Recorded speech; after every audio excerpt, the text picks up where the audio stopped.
हरे कृष्णा। आज की इस क्लास में सभी भक्तों का स्वागत है। हम आज की जो चैतन्य भागवतम क्लास है कीर्तन से प्रारंभ करेंगे। जय राधा माधव कुंज बिहारी गोपीजन वल्लभ गिरिवर धारी।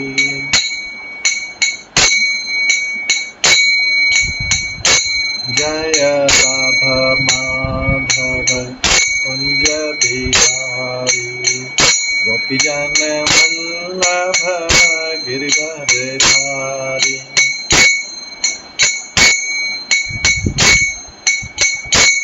यशोदानंदन ब्रज जन यमुना तीरवनचारी।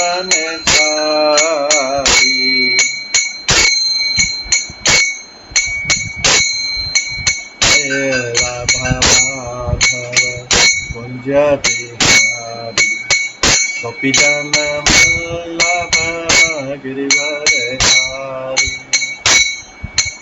हरे कृष्णा कृष्णा कृष्णा हरे हरे हरे राम राम राम हरे हरे। हरे कृष्णा कृष्णा कृष्णा हरे हरे हरे राम राम राम हरे हरे।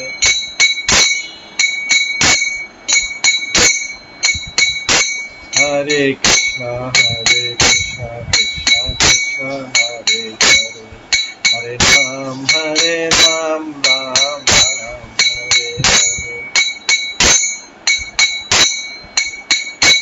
हरे कृष्णा कृष्णा कृष्णा हरे हरे हरे राम राम राम हरे हरे। हरे कृष्णा कृष्णा कृष्णा हरे हरे हरे राम राम राम हरे हरे। हरे कृष्णा कृष्णा कृष्णा हरे हरे हरे राम राम राम हरे हरे। जय राधा गोविंद राधे। जय राधा माधव माधव राधे। जय गौरनिताय जय गौरनिताय गौरनिताय जय गौरनिताय। जय जय प्रभुपाद जय जय प्रभुपाद। निताय गौर हरि बोल निताय गौर हरि बोल।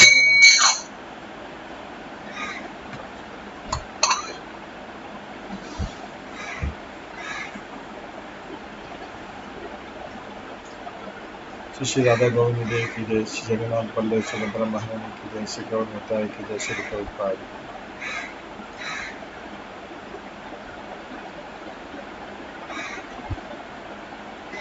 आज की इस क्लास में हम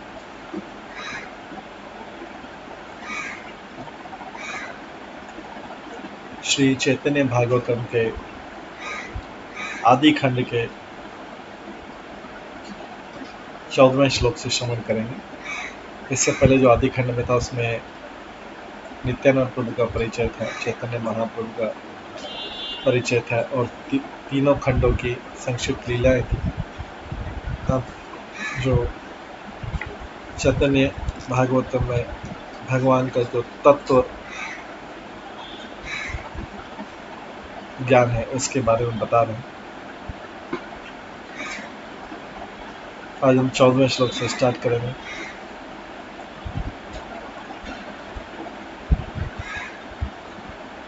को वेत्ति भूमान् भगवान् परात्मा योगेश्वरतर भवतास्त्रिलोक्यम् क्वा वा कथं वा कति वा कदेति विस्तारयन् क्रीडासि योगमाया।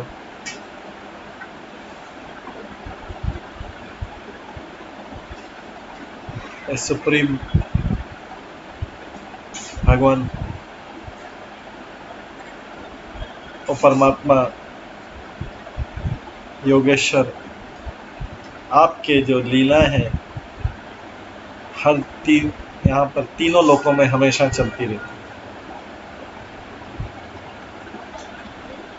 लेकिन किसी को पता नहीं कहाँ चल रही है, कब चल रही है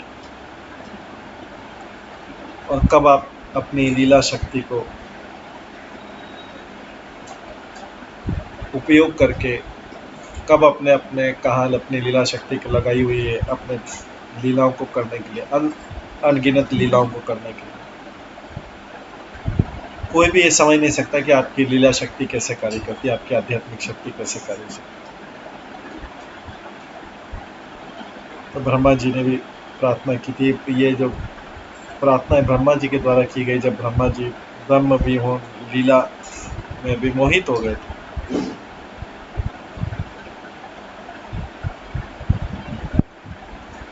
कई बार ये प्रश्न भी आता है कि भगवान एकदम लोअर लेवल के स्पीसीज मत्स्य अवतार क्यों लेते? मत्स्य अवतार, फिश का अवतार तो अच्छा नहीं माना जाता, या शुकर का अवतार ये तो अच्छा नहीं माना जाता, लेकिन भगवान क्यों लेते हैं? या वामन अवतार लेके क्यों भिक्षा मांगते हैं बलि महाराज के पास जाके? कोई समझ नहीं सकता। या कृष्ण युद्ध छोड़ के क्यों भाग जाते हैं? यहाँ पे भगवान को भूमान बोला हुआ है। भूमान मतलब कोई आपको समझ नहीं सकता। भूमान में तो बहुत बड़ा व्यक्ति, आप इतने बड़े हैं। तो यहाँ पे शब्द आया भूमान, मतलब सुप्रीम ग्रेट वन, आपको कोई समझ नहीं सकता है। भगवान मतलब जो ऐश्वर्य से पूर्ण है, और परात्मन मतलब सबके परमात्मा और सबके कारणों के कारण। योगेश्वर मतलब योगिक शक्तियों के स्वामी। क्योंकि कोई भी व्यक्ति आपकी लीलाओं को नहीं जानता है, नहीं समझ सकता है। आप ही अपनी लीलाओं के जो अव्यक्त लीला है, आप ही अपनी अव्यक्त लीलाओं के आधार हैं।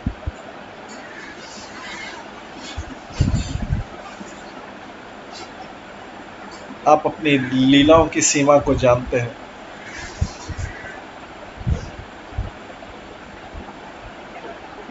अगर ऐसा कहा जाता है कि आप इस पृथ्वी का भार कम करने के लिए अवतरित होते हैं, जैसे राम ने रावण को मारा और दूसरे अवतार में आपने धर्म की स्थापना की, और आप असुरों का गर्व, your destruction of pride of the Demons, आप असुरों का दमन करते हैं।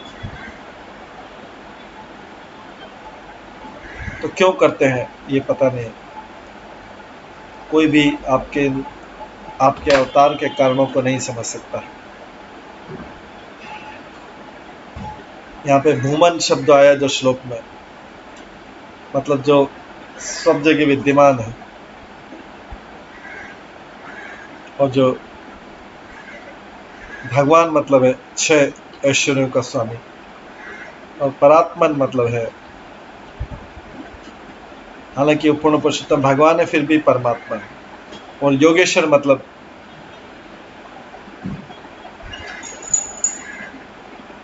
अपनी योगमाया की शक्ति से भगवान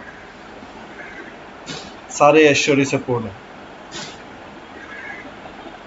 और उति मतलब, इसमें उति शब्द आया जो भगवान की लीलाओं को बताता है, उनके अवतरण से लेके जन्म से लेके आगे तक की सारी लीला।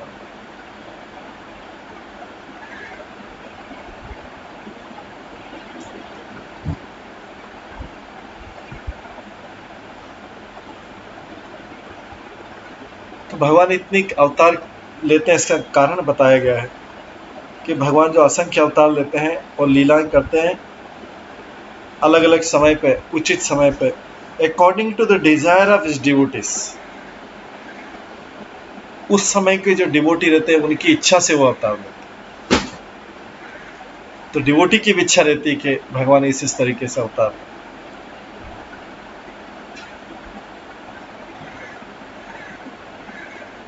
क्योंकि कोई भी सत्य कृष्ण से ऊपर नहीं है, इसलिए कोई भी उनकी सर्वशक्तिमता को समझ नहीं सकता। हालांकि परम सत्य है, लेकिन फिर भी अपने लीलाएं करने के लिए इस भौतिक जगत में अवतरित होते हैं। उन्होंने किसी को क्षमता नहीं दी है कि किस उद्देश्य से वो यहाँ पर आते हैं। कोई समझ नहीं सकता कि किस उद्देश्य आते हैं। कौन है तू कृष्णचंद्र करे अवतार, कारा शक्ति आछे तत्व ज्ञानी ते तहार। किसके पास एबिलिटी है ये जानने की कि कृष्णचंद्र क्यों अवतार लेते? किसके पास ये एबिलिटी ये जानने की कृष्णचंद्र क्यों अवतार लेते? तथापि श्री भागवते गीताए जे किया काया, ताहा लिखी जे निमित्ते अवतार है। वृंदावन दास ठाकुर बोलते फिर भी मैं जो भी कारण है भगवान के अवतार के कोई जानता नहीं, लेकिन फिर भी जो कारण भागवतम और भागवत गीता में दिए वो कारण मैं यहाँ पे बताता हूँ कि भगवान क्यों अवतार लेते।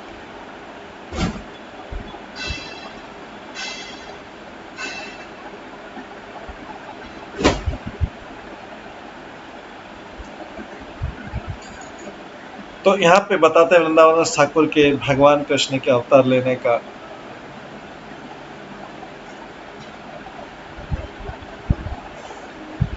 कारण है वेद शास्त्रों में जो कहा गया उसके कारण।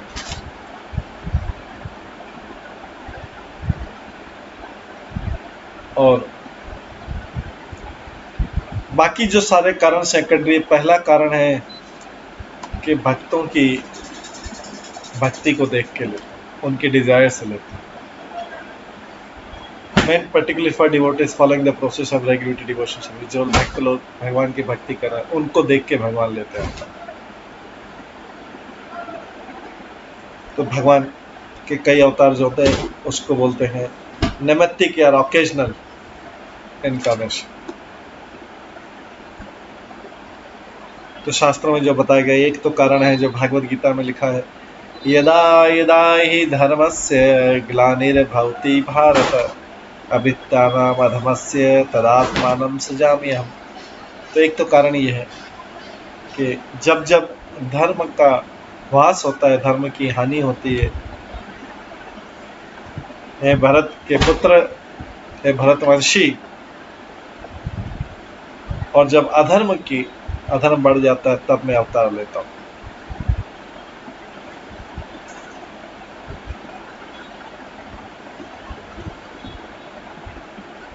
अभ्युत्थान मतलब होता अराइज करना,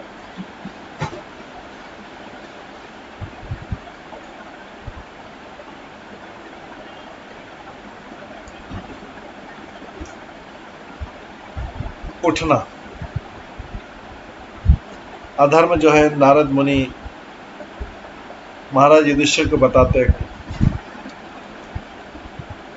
अधर्म को 5 प्रकार से बताया जाता है। नारद मुनि युधिष्ठिर को बताते हैं अधर्म की 5 शाखाएं रहती है, विधर्म, पराधर्म, आभास, उपधर्म और छल धर्म।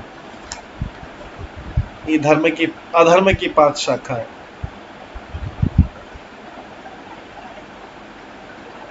विधर्म किसको बोलते हैं? ऐसे धार्मिक सिद्धांत जो व्यक्ति को अपने धर्म से अलग करते हैं उसको बोलते हैं विधर्म।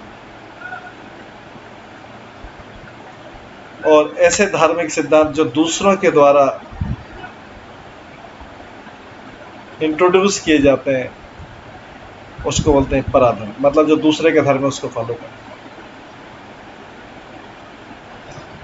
और तीसरा है एक नया प्रकार का धर्म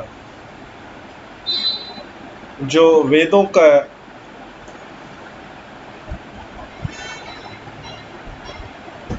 विरोध करता है और जिसको मिथ्या गर्भ है उसके द्वारा बनाए गए धर्म को उपधर्म बोलते हैं। और अपने जगलरी से जो अपनी शब्दों को हेर फेर करके जो शब्द बनाया जो धर्म बनाता है उसको बोलते हैं छल धर्म।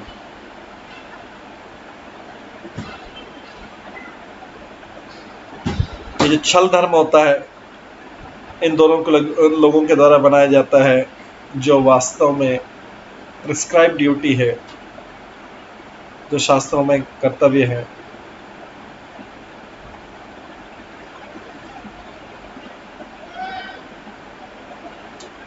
उसको नेग्लेक्ट करके जो जानबूझ करके शास्त्रों के वाक्यों को नेग्लेक्ट करते हैं, ऐसे धर्म को आभास बोलते हैं, जो वास्तविक धर्म जैसा दिखता है लेकिन वास्तविक धर्म जैसा है नहीं। अगर कोई व्यक्ति किसी विशेष वर्ण और आश्रम के लिए धर्म का पालन करता है, अगर कोई अपने वर्ण और आश्रम का अच्छी तरह पालन करता है तो उसकी जो मटेरियल डिस्ट्रेस है वो मिटिगेट कम हो जाते हैं अगर उसको सही ढंग से पालन करे। इसमें तो लिखा है कि क्यों नहीं कम होंगे उसके, अगर वर्ण और आश्रम को पालन करेगा तो क्यों उसकी डिस्ट्रेस कम नहीं होगी।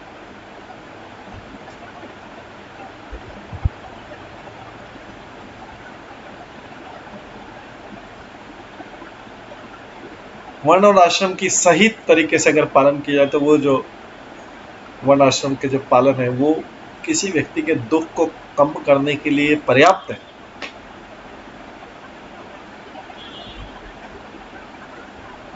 एक ही वाक्य जो मैं बोल सकता हूं, भगवान बोलते हैं कि मैं क्यों अपील रहता हूं, क्योंकि मैं स्वतंत्र हूं। जब भी मेरी इच्छा होती है मैं अपने आप को प्रकट करता हूं।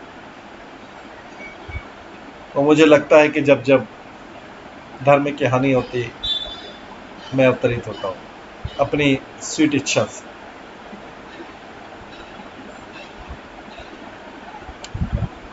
ये नियम कब से बने हुए हैं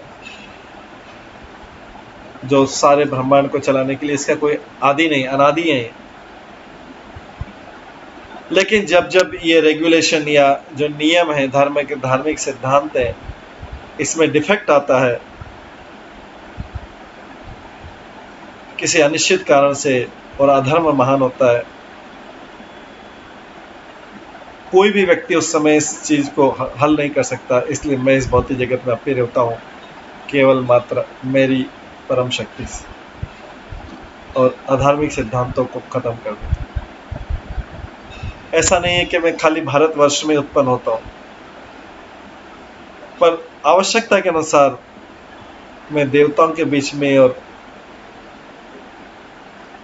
निम्न जाति के जीवों के बीच में उत्पन्न होता हूँ। तो ऐसा मत सोचिए कि मैं मलच्छों के बीच अवतरित नहीं होता हूँ या जो निम्न जाति के लोगों में अवतरित नहीं होता हूँ। मैं उनके बीच में अवतरित होता हूँ शक्तिवेश अवतार के रूप में, उनको प्रोटेक्ट करने के लिए।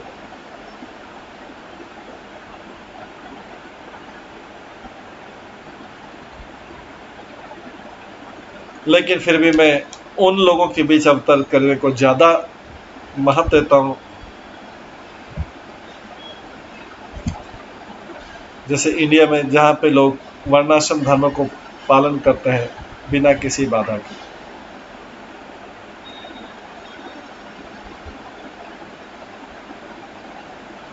ये भक्ति सिद्धांत श्री ठाकुर कहते क्यों मैं इंडिया में ज्यादा अपील होता है, क्योंकि लोग मेरे पर डिपेंडेंट है।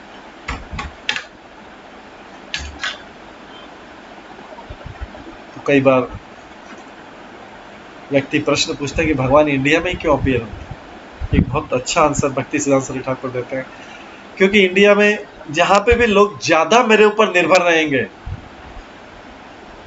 और अपने आप को हेल्पलेस करेंगे, जहां पे ज्यादा मेरे ऊपर निर्भर रहेंगे वहां मेरे को अवतरित होना पड़ता है। लेकिन जहां पे पाश्चात्य देश लोगों के पास एटम बम, न्यूक्लियर बम, सारे बम है और जहां पे वो इंडिपेंडेंट पूरा उनके पास सेना है, सब कुछ सादा सामान, वो हेल्पलेस नहीं है, तो मैं वहां क्यों अवतरित होऊंगा।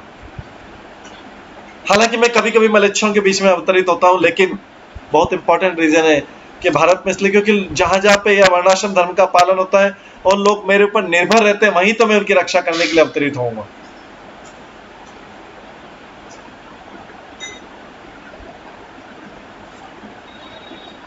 इसलिए जो सारे प्लीजिंग युग अवतार है और अंश अवतार है, वो सारे लैंड ऑफ इंडिया, भारतवर्ष में ज्यादा होते हैं, क्योंकि अभी भी कुछ है ऐसे जो मेरे ऊपर निर्भर है। तो कोई व्यक्ति कब आएगा भाई? जिसको जरूरत है उसी के पास तो आएंगे भगवान। जिसको भगवान की जरूरत नहीं, जो सेल्फ सफिशिएंट है, उसके पास क्यों आएंगे?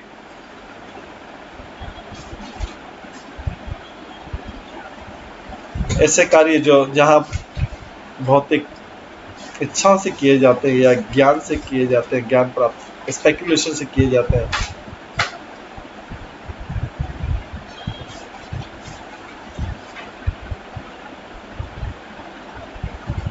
जहां पे वर्णाश्रम धर्म नहीं है, वहां पे लोग अपने मन से भौतिक इच्छाओं से कार्य करते रहते हैं या स्पेक्युलेटिव ज्ञान से करते थे। ये उनका ज्ञान है अपना।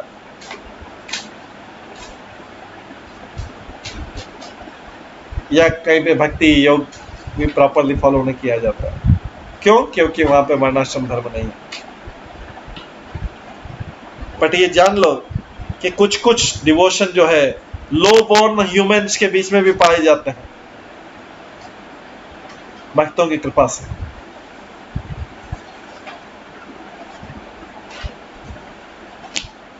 चांडाल और मलेच्छों के बीच में कई बार देखा जाता है कि उनमें भी कुछ भक्ति के अंश पाए जाते हैं।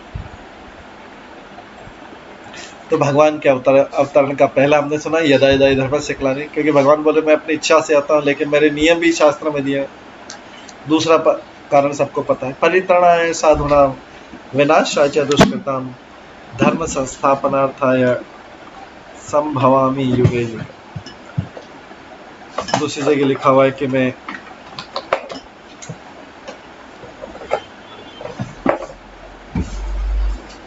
ये मत सोचिए कि भगवान क्रूर है। ये कभी मत सोचिए कि भगवान क्रूर है और केवल दुष्टों का ही विनाश करते हैं, ऐसा नहीं है। भगवान को इसलिए बोला कि भगवान क्रूर है, केवल दुष्टों को विनाश करते हैं। जैसे माता जो है अपने बच्चे को फॉन्डलिंग भी करती है और चेस्टाइजमेंट भी करती है, उसको प्यार प्रेम भी करती है, तो डांटती भी। तो माता का ये जो डांटना है, ये क्रूरता नहीं है। कोई व्यक्ति बीच में इंटरव्यू बोलता क्यों डांट रहे, क्यों डांट रहे? अरे भी तुमको क्या मतलब, जब जो है फॉन्डलिंग करते हैं तब तुमको पता नहीं चलता, तुम कहाँ रहते हैं फिर उससे।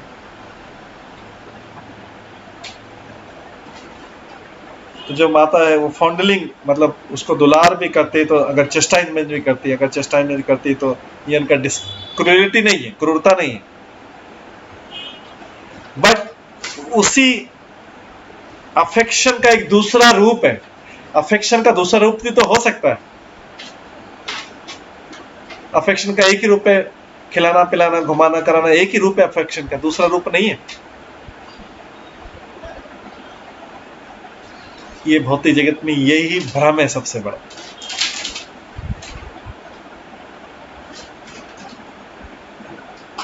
उनका भविष्य उज्जवल बनाने के लिए व्यक्ति दूसरा भी तो उपाय कर सकता है साथ में। नहीं व्यक्ति सोचता लेकिन केवल धन मात्र खर्च करना ही फॉन्डलिंग है। वही दुलार है। अगर धन नहीं खर्च किया तो क्या फायदा। जब तक हाथों से धन खर्च नहीं होता है तब तक स्नेह नहीं। क्योंकि इस भौतिक जगत में भ्रम है कि सारी चीजें का मेजरमेंट धन है, क्योंकि सबने बाल्यावस्था के अंतिम अवस्था को सीखा ये धन ही है, धन से जगत चलता है। जिनको भगवान के ऊपर विश्वास नहीं है, वास्तव में भक्ति तो सब करते हैं, लेकिन भगवान जिनको धन के ऊपर ज्यादा विश्वास, भगवान के द्वारा दिए गए साधनों के ऊपर नहीं, बल के ऊपर नहीं, शक्ति के ऊपर नहीं, जब भगवान ने दूसरी चीजें, उनके सोचते हैं कि अगर धन नहीं किसी के पास तो गरीब है, और धन है तो अमीर है। बस यही जीवन के दो ही अर्थ हैं। धन तो निर्धन रह के कोई भगवान की भक्ति नहीं कर सकता। भगवान बोलते निर्धनों का धन में हूं। इसी भागवत में भगवान बोलते निर्धनों का धन में हूं। तो इसका मतलब है कि जो धन पे विश्वास करता है वो नास्तिक है, वास्तव एथिस्ट है। वो किसी तरीके से भगवान में इसलिए लगा हुआ है, इधर उधर की सेवा कर लेते इसलिए कि भाई भगवान प्रसन्न है, और धन जो भी हाथ में वो भी नहीं चला जाए या कुछ मिल जाए थोड़ा वो। क्योंकि भगवान निर्धनों के धनी क्यों बोल रहे हैं फिर? इसका मतलब भगवान वो धन का दूसरा प्रकार है, लेकिन धन मतलब व्यक्ति को नोट दिखना चाहिए, वही धन।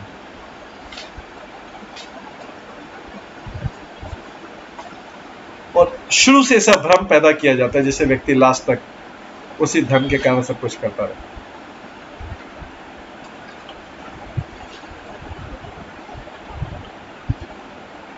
तो जैसे माता का डांटना क्रूरता नहीं माना जा सकता है, क्योंकि वो एक अफेक्शन का दूसरा प्रकार हो सकता है। एक सिक्के में खाली हेड नहीं आएगा, हर बार उछालेंगे तो टेल भी आएगा, 50-50 चांस। तो 50% फॉन्डलिंग है, लालन है, तो 50% डांट भी है।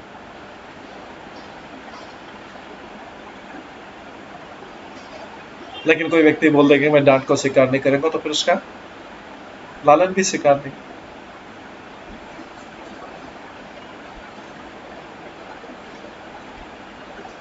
आधुनिक युग में 50% तो है नहीं पता, 99.99% अगर एक बार हो गया तो क्रूलिटी में आ जाएगा, सारा अफेक्शन जीरो हो जाएगा। तो इसलिए ये समझना है कि भगवान का जो असुरों को मारना है, killing of demons and protection of devotees, ये similar exhibition of mercy of supreme lord. ये शास्त्र बार बार बता रहा है असुरों को मारना और भक्तों को प्रोटेक्ट रक्षा करना दोनों बराबर है भगवान के लिए। मारना बराबर है, असुरों का मारना,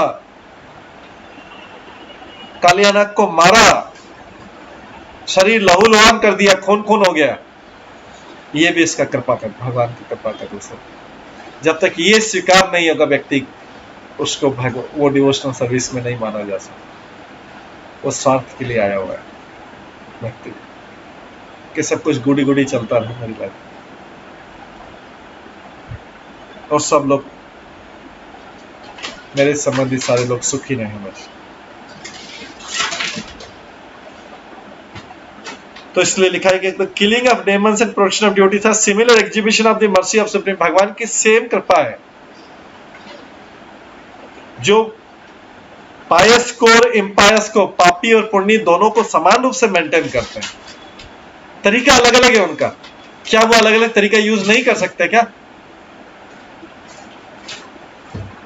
क्या भगवान को केवल रिवार्ड करने का अधिकार है?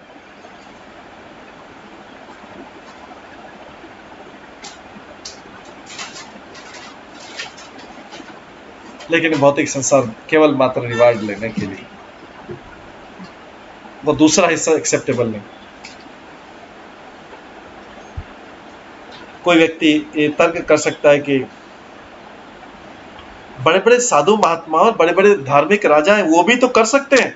जब धर्म की हानि होती है तब वो भी तो रोक सकते हैं, भगवान को क्यों अवतरित लेना पड़ता है? जैसे बोलते हैं ना, यदा यदा धर्मस्य ग्लानिर्भवति भारत, जब तक धर्म की हानि में अवतार लेता हूं। तो फिर बाकी संत लोग बड़े बड़े साधु लोग, बड़े बड़े राजा लोग नहीं कर सकते क्या? अधर्म बढ़ रहा है, इसको चेक नहीं कर सकते?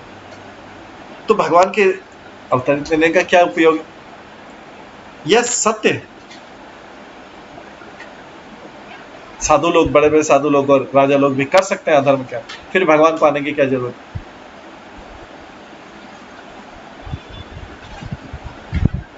लेकिन जब जब साधु स्वयं ही अति दुख में, कष्ट में पहुंच जाते हैं और दुष्ट इतने ज्यादा बढ़ जाते हैं, साधुओं की कोई रक्षा नहीं कर सकता, इतने पावरफुल असुर आ जाते हैं, और धर्म को स्थापित करना, पुनर्स्थापित करना इम्पॉसिबल हो जाता है, तब मैं पर्सनली आता हूं, नहीं तो बाकी समय मेरे भक्त लोग सारा कार्य करते रहते हैं। साधु को उद्धार करने का मतलब है टू डिलीवर द अनअलाइड डिवोटी, एकदम शुद्ध भक्त है, उसको कभी मेरे देखने की इच्छा हो सकती है ना, तीव्र देखने की तीव्रता हो सकती है। तो साधु को उद्धार करने का मतलब मेरे से जो विरह है उसको देखने की जो तीव्र इच्छा है, शुद्ध भक्ति को मेरे देखे, वो उसको मतलब है परित्रण है साधुना। और दुष्कर्ता मतलब है रावण, कंस और केसी, जो दूसरों के द्वारा पराजित नहीं किए जा सकते और जो मेरे भक्तों को कष्ट देते हैं। और धर्म संस्थापना, तीनों का मीनिंग दिया है।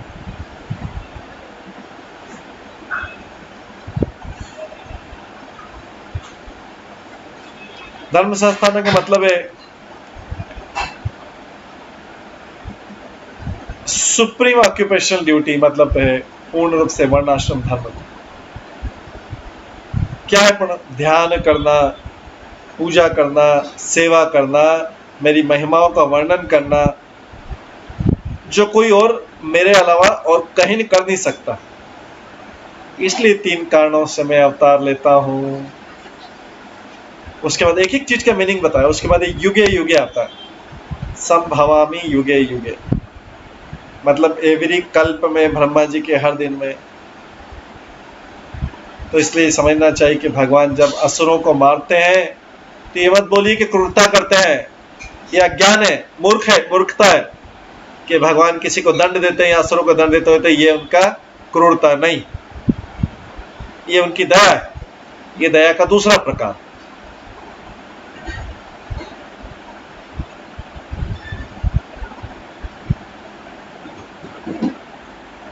क्योंकि भगवान के हाथों से जब असुर, बड़े बड़े पावरफुल असुर मारे जाते हैं तो हेलिश मटेरियल लाइफ में, नरक की स्थिति में नहीं जाते हैं,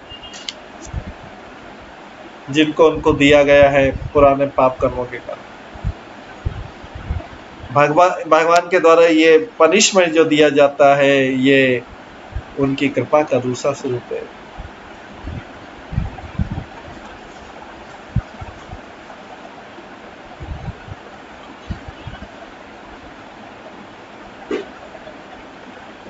तो जिसके पास पनिशमेंट देने का अधिकार है वही लालन पालेगा, अगर पनिशमेंट का अधिकार नहीं तो लालन पालन का अधिकार नहीं, दोनों अधिकार एक साथ खत्म हो, और ये 50-50।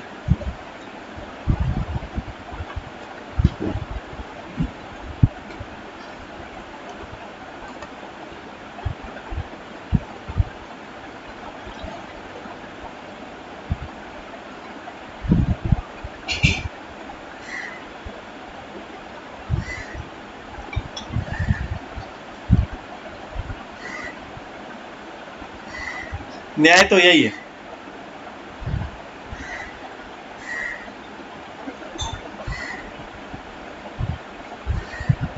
साधु का उद्धार करने का एक और मीनिंग है भगवान को, उसको देखने की जो उत्सुकता, तीव्र उत्सुकता रहती है, जिसके कारण विरह में वो दुखी रहता है, उससे उसको दिखाना, उसको दर्शन देना।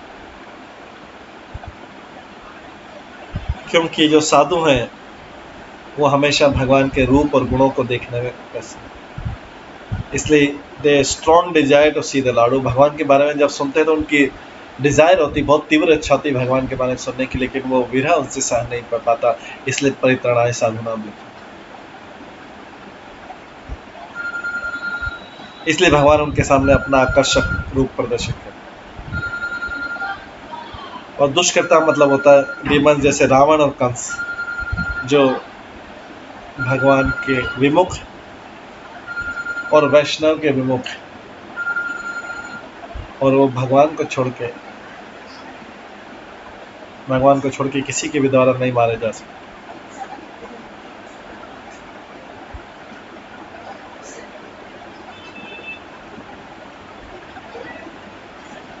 तो जो शब्द धर्म है उसका मतलब है प्योर डिवोशनल सर्विस, शुद्ध भक्ति, भगवान को पूजा करने की शुद्ध भक्ति और उनके रूप में। धर्म का मतलब ये भगवान की शुद्ध भक्ति, उनकी पूजा करना और उनके रूप पे ध्यान लगाना। हालांकि ये जो डिवोशनल सर्विस भक्ति है, इसका आधार है रेगुलेटरी प्रिंसिपल, मतलब कुछ नियमों का पालन करना पड़ता है।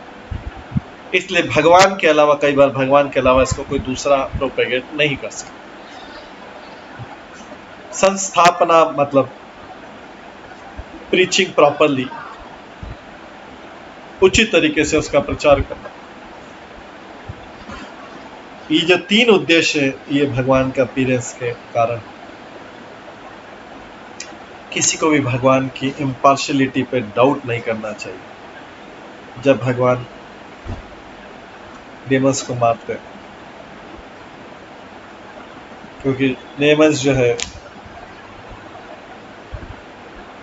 जो भगवान के द्वारा मारे जाते हैं, वो मुक्त हो जाते हैं। This judgement of Lord demons is a display of Lord's mercy. ये जब उनको डांटना है, ये भगवान की कृपा है।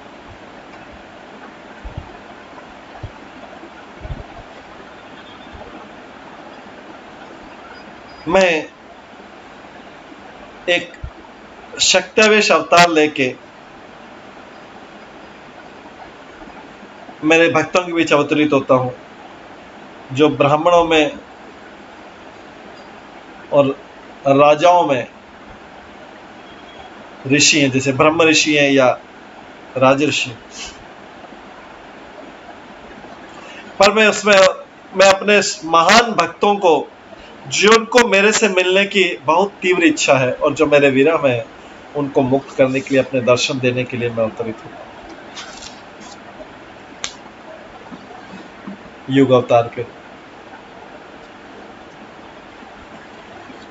मैं अपने भक्तों को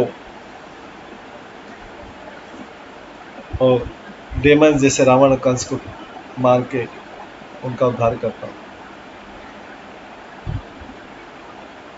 मैं जीवों में सनातन धर्म की स्थापना करता हूँ, हीलिंग एंड चैंटिंग के सिद्धांतों को स्थापित कर, श्रवण और कीर्तन के सिद्धांतों को स्थापित कर। जब मैं लिखता हूँ कि मैं हर युग में अवतरित होता हूँ, इसका मतलब है कि मैं कलयुग में भी अवतरित होता हूँ। कलयुग में बहुत जो दुर्लभ भक्ति है, उसको चैंटिंग के द्वारा वितरित किया जाएगा। ये भगवान लिखते हैं कि कलयुग में जो बहुत दुर्लभ भक्ति है, उसको चैंटिंग के माध्यम से, संकीर्तन कीर्तन के माध्यम से उसको वितरित किया जाएगा। हालांकि ये अवतार सारे अवतारों से श्रेष्ठ है,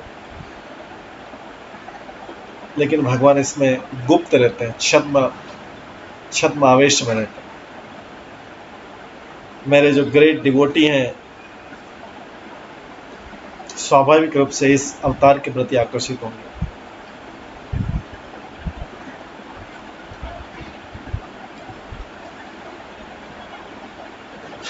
और अर्जुन,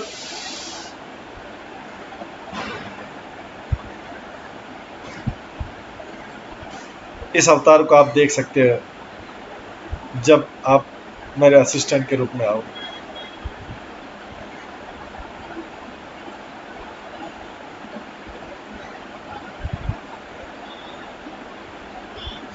इस अवतार की, कलयुग के अवतार की रहस्य क्या है कि भगवान का जो गुप्त अवतार है कलयुग में, ये डेमन को मारेगा नहीं, ये असुरों को मारेगा नहीं। ये अवतार, ये केवल असुरों की जो असुरिक प्रवृत्ति है, सिंफुल मेंटेलिटी है, उसी को नष्ट करेगा।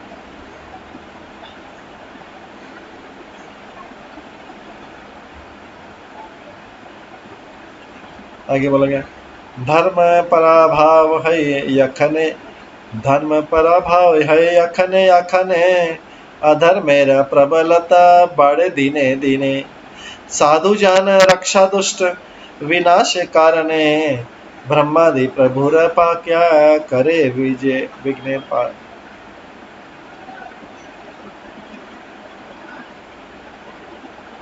तो जब जब धर्म धर्म पराभाव है यखने यखने यखने यखने जखने जखने, धर्म पराभाव है जखने जखने, अधर्म ने प्रबलता बड़े दिने दिने, साधु जन रक्षा दुष्ट विनाश करने, ब्रह्मादि प्रभुरा पाए करे विज्ञापन। जब जब धर्म कम होता है और अधर्म बढ़ता है, उस समय जो डेमीगॉड देवता है वो ब्रह्मा जी के साथ में लेके भगवान के पास प्रार्थना करते हैं भक्तों की रक्षा करने के लिए और दुष्कर्मों को विनाश करने।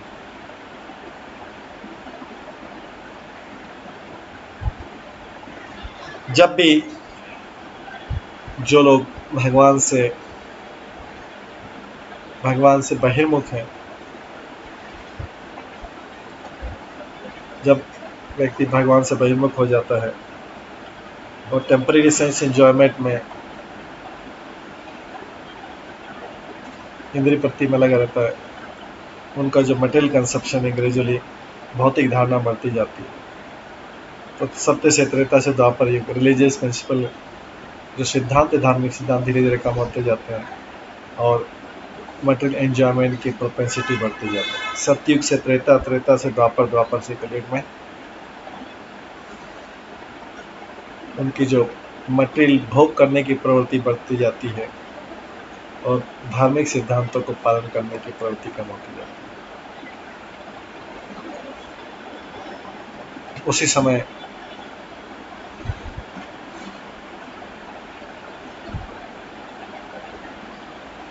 Due to lack of religious activities, धार्मिक सिद्धांतों की अभाव में और अधार्मिक क्रियाओं के बढ़ने से ये सब होता है। अधर्म बढ़ता जाता है और धर्म कम होता जाता है, क्योंकि इसमें सर्विस एटीट्यूड नहीं रह जाता है, अधोक्षजा की तरफ।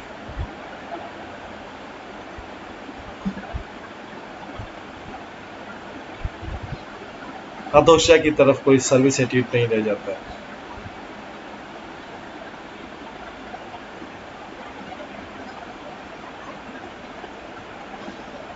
जो शुद्ध भक्त हैं वो हमेशा अधोक्षजा की, भगवान की शुद्ध भक्ति में लगे रहते हैं, और वो जो बद्ध जीव हैं उनकी अधार्मिक प्रयास से डिस्टर्ब होते हैं। ऐसे लोग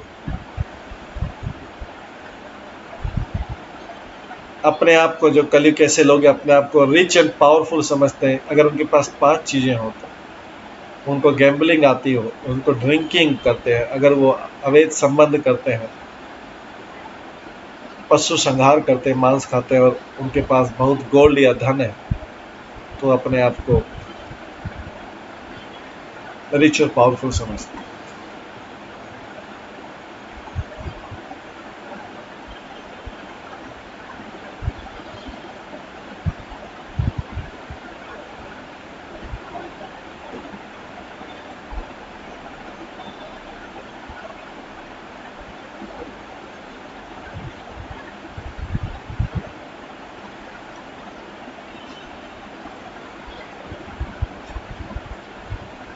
इस प्रकार से ताकि वो एब्सोल्यूट ट्रूथ जो परम सत्य उसके ऊपर आक्रमण करते हैं, वो परम सत्य को जो इस पृथ्वी पे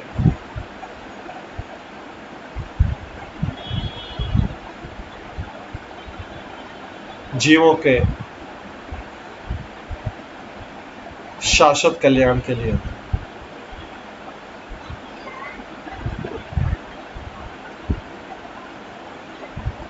इन सब चीज़ों को देखते हुए इसको कंट्रोल करने के लिए ऐसे सारे प्रयासों को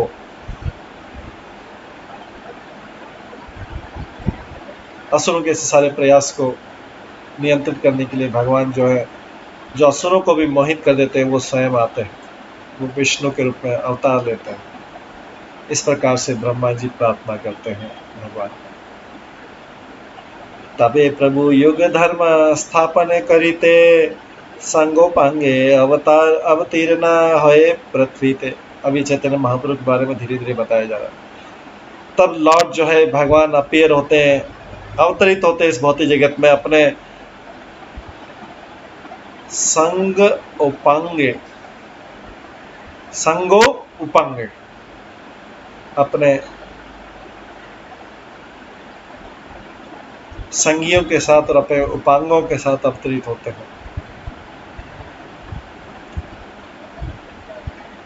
धर्म को फिर से स्थापित करने के।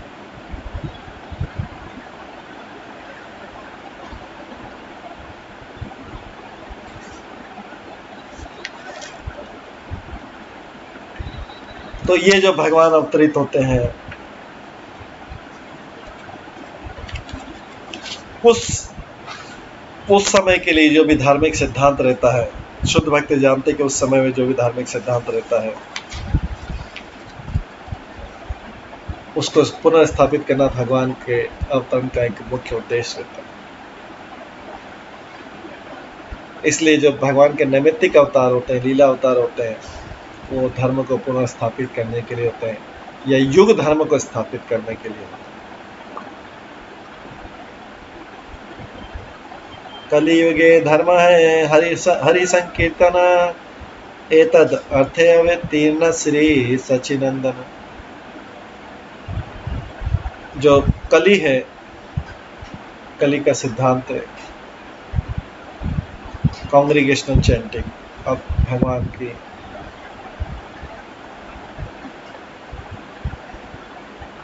संकीर्तन भगवान के नाम का, तो भगवान वही भगवान सचिनंदन के रूप में आते हैं और इसको एस्टेब्लिश करते हैं, सिद्धांत को एस्टेब्लिश करते हैं।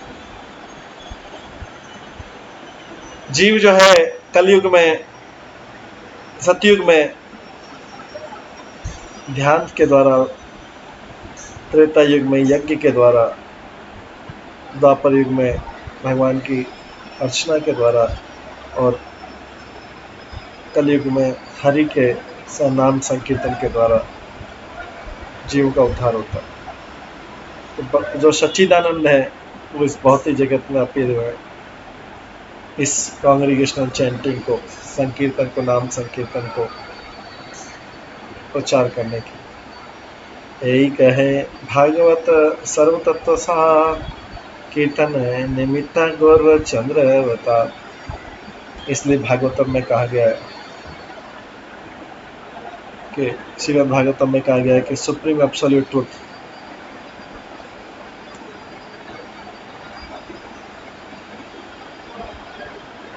तो पूर्ण पुरुषोत्तम भगवान है गौरचंद्र, इस युग में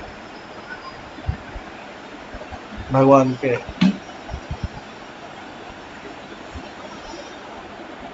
नाम संकीर्तन को प्रोपेगेट करने के लिए, प्रचार करने के लिए अवतरित है। कलयुग में लोग अलग अलग प्रकार के आर्ग्यूमेंट में लगे रहते हैं, तो ऐसे लोगों को बेनिफिट देने के लिए गौर सुंदर भगवान के नाम संकीर्तन की चैंटिंग का प्रचार करते हैं, जो सारे भ्रमों का विनाश करने वाले और जो सच्चिदानंद रूप। श्रीमद् भागवत में भी कहा गया कि गौर सुंदर जो है सारे सत्यों का सार है। इति द्वापर उर्वाइश इति द्वापर उर्वैषस्तुवन्ति इति द्वापर उर्वर्षस्तुवन्ति जगदीश्वरं नाना तंत्र विधि विधानेन कल्पो अपि तथा शृणु। सुखदेव गोस्वामी परीक्षित महाराज को बोल रहे हैं श्रीमद् भागवतम के 11वें स्कंद में, हे राजा, इस प्रकार से द्वापर युग में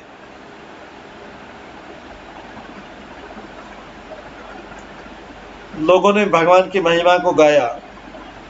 कलयुग में भी भगवान को भजते हैं, पूर्ण पुरुषोत्तम भगवान को।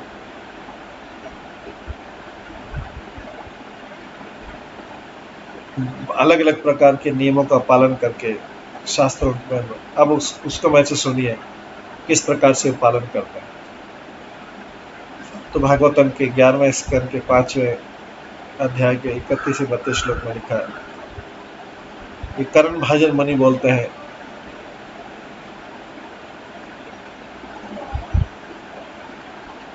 कि भगवान के अवतार कैसे होते हैं, इनका कलर कैसा होता है, इनके रूप लक्षण कैसे होते हैं, नाम क्या क्या नाम होता है, समय क्या होता है उनके अवतरण का, और ऐसे में भगवान हरि की भक्ति कैसे की जाती है, ये सारे के सारे उसमें वर्णित। तो कलयुग में जो अवतार होता है उसके बारे में पूरा वर्णन है ये भागवतम के 11वें स्कंद में। उसी से आगे चलेगा आदिखंड का जो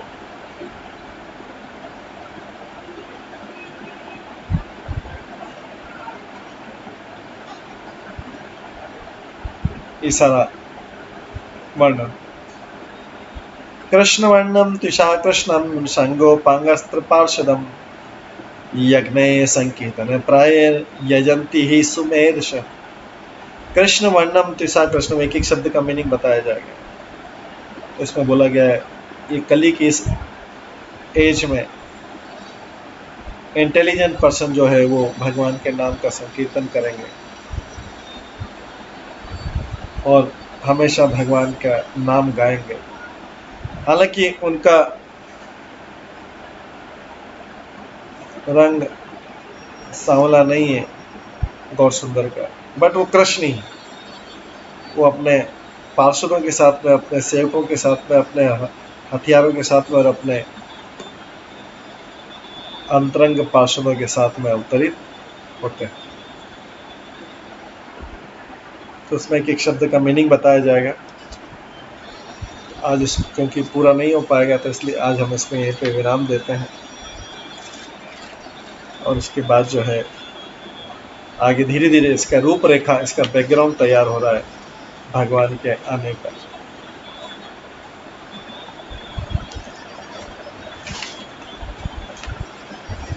इसको यहीं पे हम विराम देते हैं और इसके बाद टेक्स्ट 25 से जो है हम कल की क्लास में स्टार्ट करेंगे। आज जो है ये पूरा नहीं हो पाएगा। पूरे ये जो श्लोक है, कृष्ण वर्णम तिसा कृष्णम संगोपांगस्त्र पार्षदम यज्ञे संकीर्तन प्राय यजंती सुमेधश।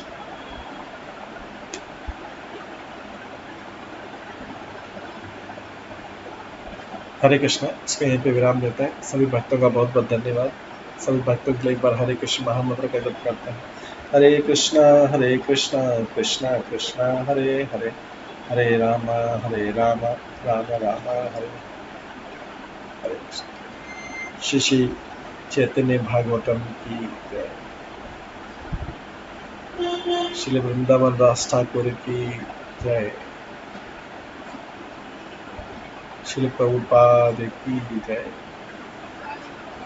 श्री भक्ति सिद्धांत श्री ठाकुर की जय। भक्ति सिद्धांत श्री ठाकुर ने इसका टिप्पणी किया है, इस वृंदावन दास ठाकुर के ग्रंथ को उन्होंने टिप्पणी लिखी, उन्होंने तात्पर्य लिखा। हरे कृष्ण।